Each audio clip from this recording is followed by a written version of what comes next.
Hello and welcome back to another episode of the Ruthless Report. I am the host, Lethal Lee, aka the Ruthless One. So, guys, we're going to be discussing last week's UFC Apex event, Hill versus Walker. It was a really good card. Some great performances and some kind of not so great, kind of lackluster. But we're going to be discussing the main card. So, hopping right into it. We started the main card off with Buckley versus Al Hassan.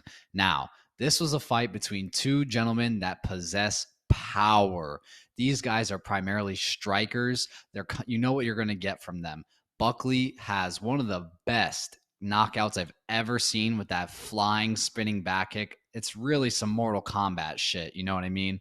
So, keeping it raw, I thought Buckley was going to win this fight. However, I didn't make a prediction, but I just had a feeling, his footwork, his precision, his in and out movement against a stationary kind of power based athlete in Al Hassan, I really did think Buckley would be able to kind of outpoint him, if you will. Now, that being said, the first round, Buckley came out doing what he does, light on his feet, leading with the double jab primarily. Al Hassan was very, very settled in the middle of the octagon, willing to trade in the pocket with his big power that he does possess. Very competitive first round, I thought, but Buckley did have two takedowns, which I thought won him the round pretty convincingly. In the second round, Buckley utilized his front side kick and teep against Al Hassan.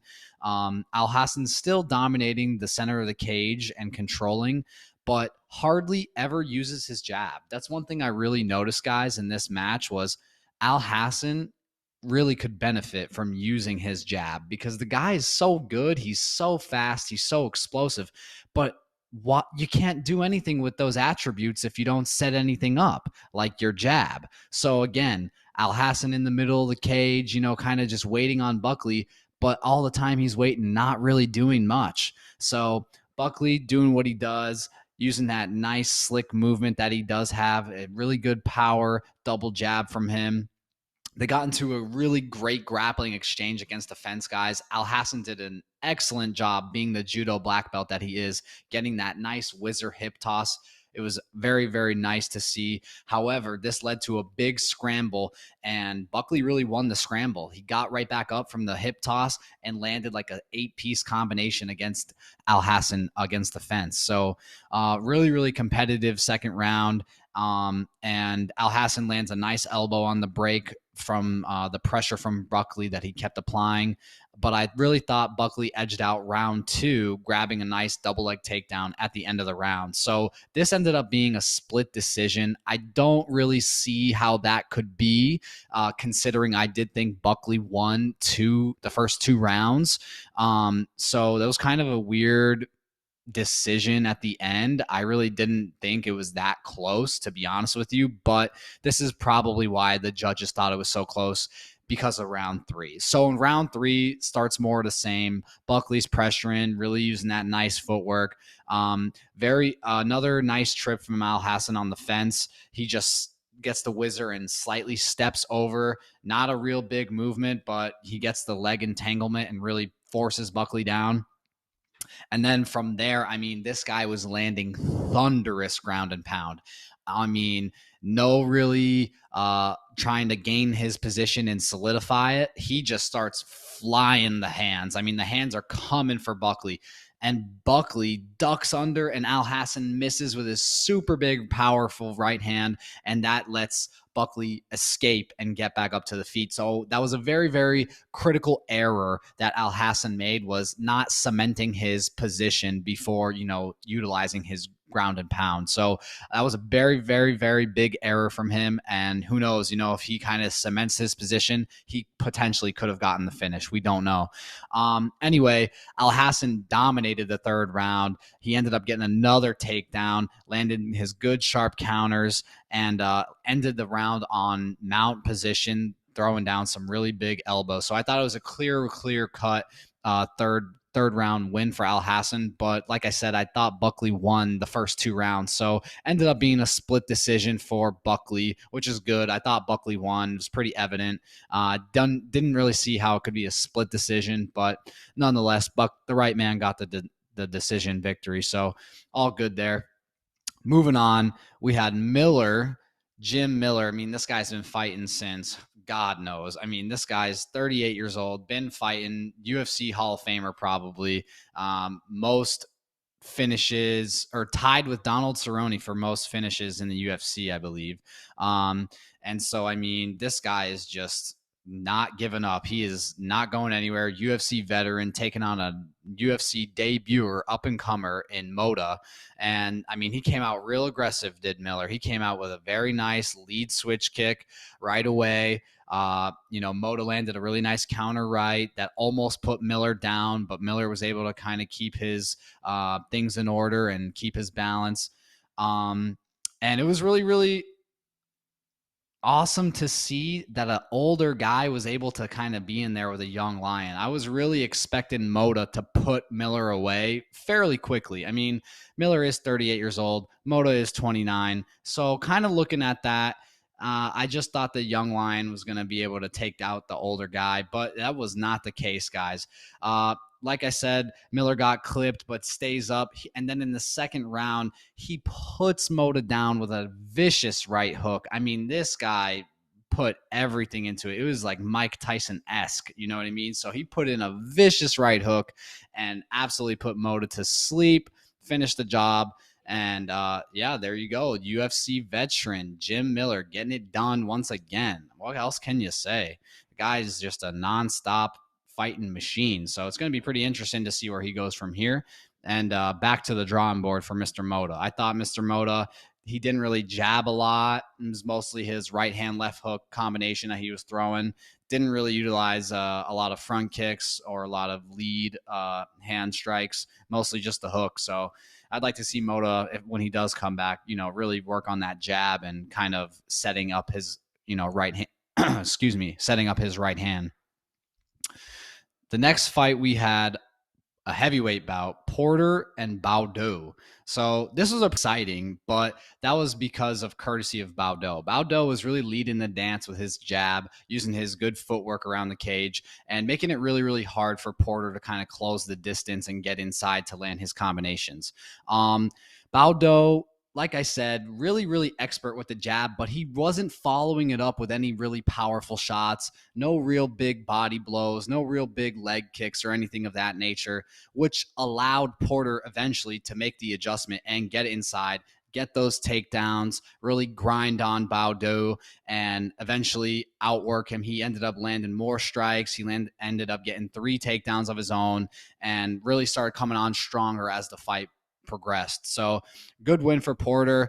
Looking forward to see him kind of add to his game, and interesting to see where Baudot goes from here. I'd really like to see him kind of work off the jab a little bit more. I did think that he would be able to potentially get a nice knockout or a nice powerful kind of shot that could change the fight, but unfortunately for him, he wasn't able to.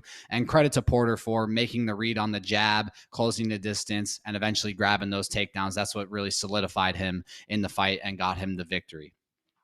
Moving on, we had a catchweight bout at 195 pounds. So I don't know, UFC is like predominantly known for hating catchweight bouts. They don't use catchweights. They're so against it. I mean, we all know Dana is very against adding more weight classes. He says it's stupid. He doesn't want to be like boxing. So I'm really surprised to see that he actually added a catchweight bout. It was probably a short notice fight, so that's the only reason I could see them doing that. Dawkins versus Pickett. This was a classic striker versus grappler match. We all know Dawkins, he has 9 submissions of his 11 wins. So, I mean, you know what this guy's going to want to do to you. He's going to want to get his hands on you, take you down, either grab a limb, take it home, or choke you to sleep. So it was very evident of the first bell. I mean, Dawkins starts coming forward, nice leg kick into a 1-2, applying pressure against the fence against Pickett. And Pickett, it just seemed like he didn't know how to deal with it. He was flustered. Dawkins was clearly the stronger guy, so I think the catchweight kind of benefited him more rather than them probably cutting all the way down to middleweight. So Dawkins was clearly stronger, just utilizing that nice wrestling and grappling, getting Pickett to the ground. And Pickett, doing a good job on the feet on the clinch. He broke off a couple times, landing some nice strikes to get that space, but it was no match for Dawkins' pressure. He kept coming back. Every time Pickett would swing with a nice looping, powerful shot, he would duck right under and get the double leg takedown. And I mean, right at the end of the freaking round, I couldn't believe it. 1 second left. I saw this guy Dawkins cinching up a Darce choke with about 15 seconds to go. And I'm thinking to myself, oh, he shouldn't waste that energy. He's got another 2-3 rounds to go. So I'm thinking this guy's going to let it go. But no, with 1 second to go on the clock, 4 minutes and 59 seconds into the 5-minute round, he gets the tap. He gets Pickett to tap. It was a crazy submission. I didn't think it was going to happen. And wow, I mean, what a way to get a first round submission victory with 1 second to go. So that was really, really cool to see. And that makes 10 submissions out of 13 fights now for Dawkins. So that's incredible. I mean, I don't know the percentages on that, but it's very high percentage. Every time he fights you, he's looking for the submission, and his striking is nothing to sleep on. I mean, this guy was striking with really, really good confidence in there, moving his head, ducking under, landing his nice jab. So really high ceiling for Dawkins. Looking forward to see his future. And Pickett, he's going to have to really work on his grappling ability because he definitely lacked the strength, it seemed, to keep Dawkins' pressure away from him. So going to be interesting to see where he goes from here. And good job for Dawkins. That was a very impressive, with 1 second left in the round, able to get that final squeeze off. That was very impressive to watch. So congratulations to him.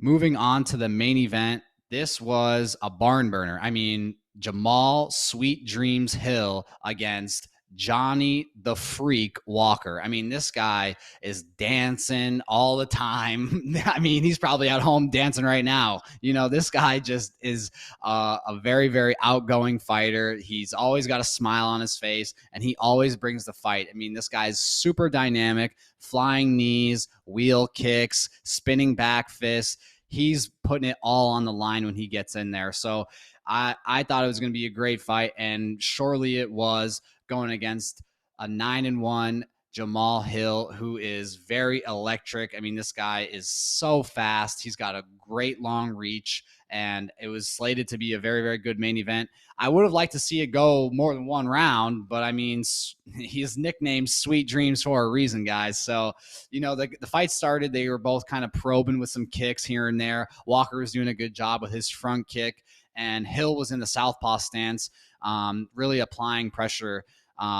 It seemed to me that he made the decision about 1 minute and 30 seconds into the fight to just relentlessly go forward. I mean, at that time, his forward pressure was relentless. He just kept coming and coming. It didn't matter from Walker. It didn't matter that Walker kept peppering him with the front kicks and the jab. He just made the mental click of, I don't care. I'm here to win, and I'm going to be in your face from the start to the finish. So as he's doing that, I think he's making the read that he keeps on getting hit from the jab. So it seems to me that he was setting it up later in the round, which he ended up doing, to switch or try and slip his head offline and catch Walker with a shot, which he did. So again, he's in the southpaw stance for the majority of the round.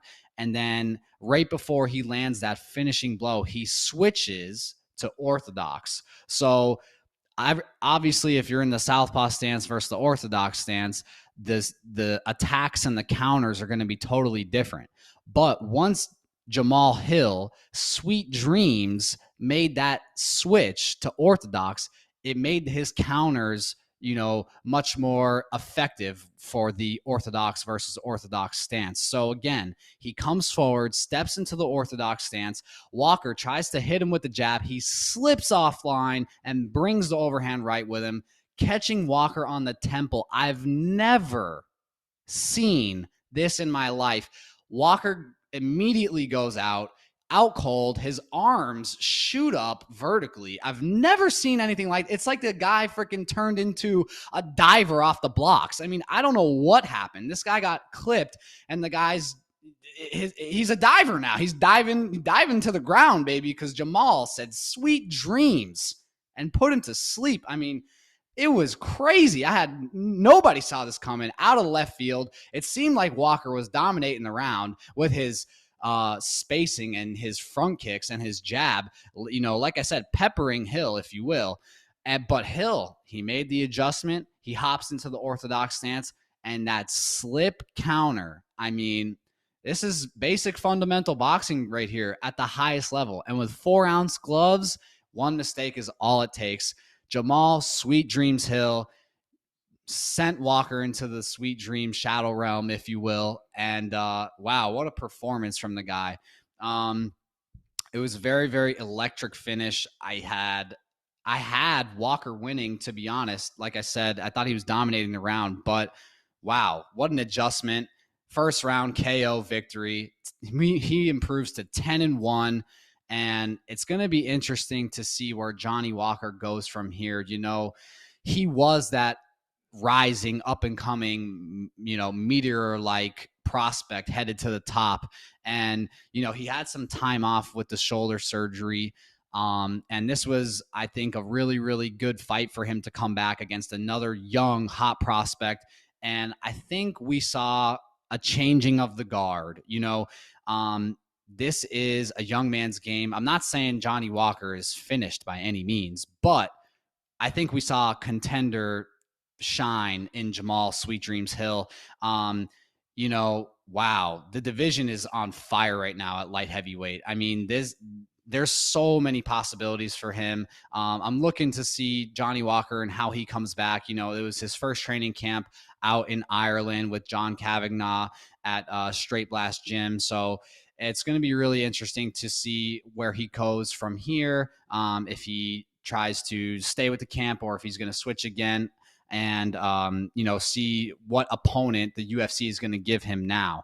So really, really good main event. Some really, really good fights on the card.